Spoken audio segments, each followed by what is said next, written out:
Welcome to the Supreme Steel Edmonton manufacturing facility. We've put together this video to give you specific safety information for this site.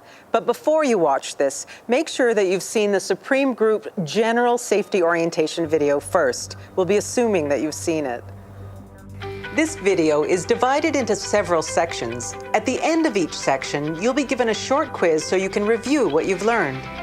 Depending on how much experience you have, a lot of this might be new to you, and you may be concerned about remembering it all. Just remember, if you're ever in doubt, ask your site safety or supervisor. If you're an old hand at this, we know your experience means you're used to putting safety first, so we're sure you'll want to pay close attention for any information that's new or different from what you're familiar with. You'll also be given some printed manuals and other material you can use to look up anything you might have missed.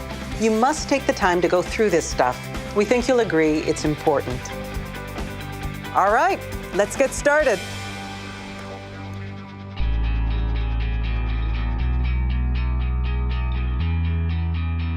In this section, we're going to start off by showing you the accident ratio pyramid. Statistics show that for every 600 job site incidents that result in no damage or near misses, there will be 30 incidents that result in property damage. For every 30 property damage incidents, there will be 10 involving a minor injury. And for every 10 minor injury incidents, there will be one that results in a serious or major injury. A similar pyramid shows us that for every 1,100 WCB injuries, 600 of those will mean lost time at work, and of those 600 lost time injuries, one fatality will result. These pyramids make it clear that the more we can reduce or eliminate near misses, the more we can reduce the risk of serious injuries or even fatalities for you and your coworkers.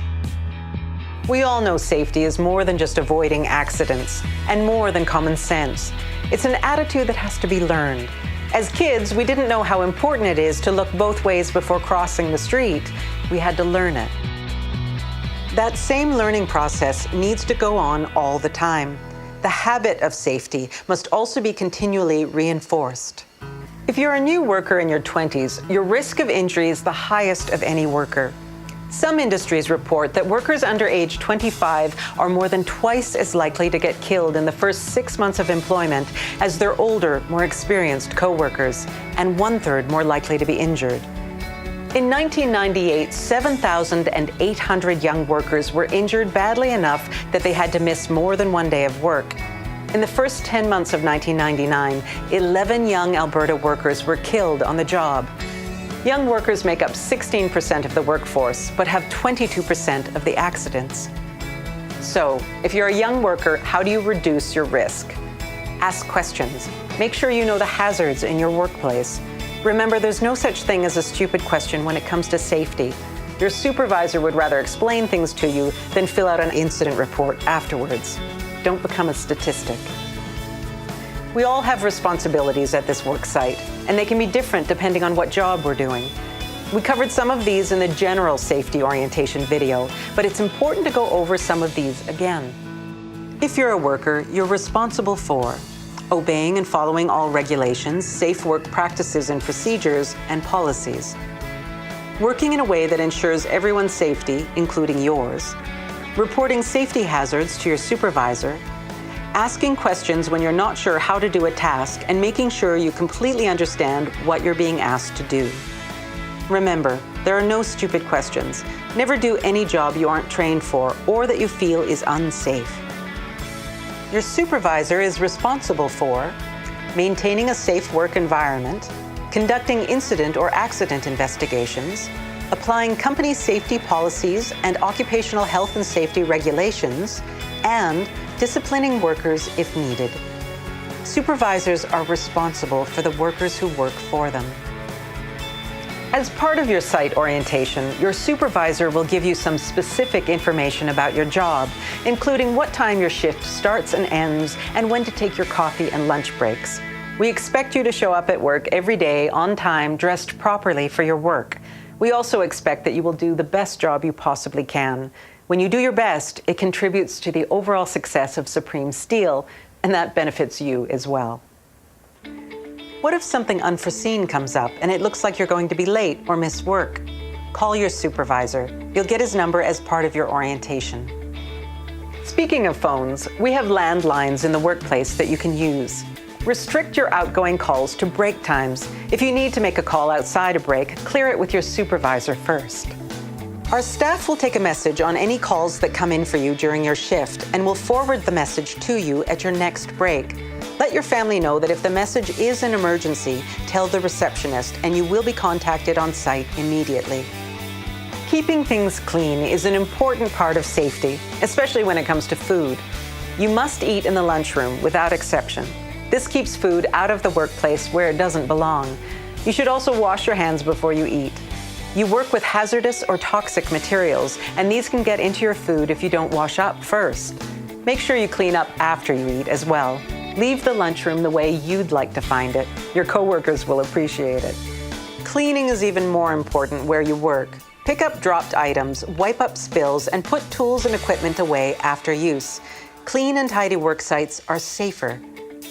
Workers under the influence of drugs or alcohol are serious safety risks to themselves and others on the job. Drinking or using drugs on site is strictly prohibited. This will not be tolerated. Violations will be subject to disciplinary action, including dismissal. It's different for drugs that have been prescribed for you. Talk with your supervisor about any medication you're taking that may affect your ability to do your job safely. Your work may be changed or modified, or you may be sent home until you've finished your prescription.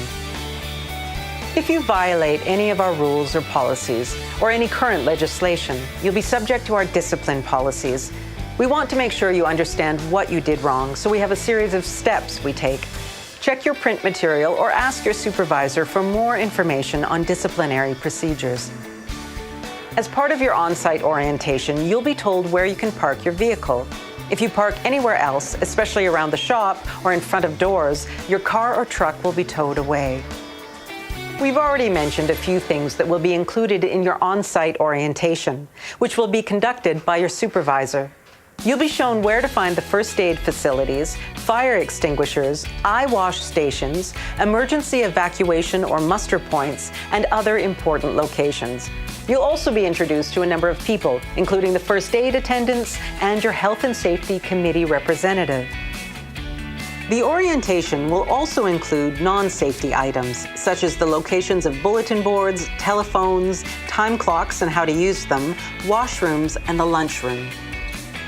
Your supervisor will also cover other topics, such as housekeeping expectations, important phone numbers, designated smoking areas and the rules for using them, payroll and how to report errors, where to find and how to use coveralls, and where to get your personal protective equipment, along with its care and maintenance. At the end of the orientation, you'll be quizzed on the information you've been given and will be asked to sign a checklist of everything covered in the orientation. Make sure you're satisfied everything on that list has been covered before you sign it. One last thing to mention in this section, your Health and Safety Committee. It's made up of management and workers from all over this location, and it meets every month to talk about health and safety issues. You can find committee meeting dates and times, as well as safety information issued by them on your bulletin boards, so make sure you check them regularly. Now, it's time to find out how much you remember from this section. Here's a short quiz. Good luck.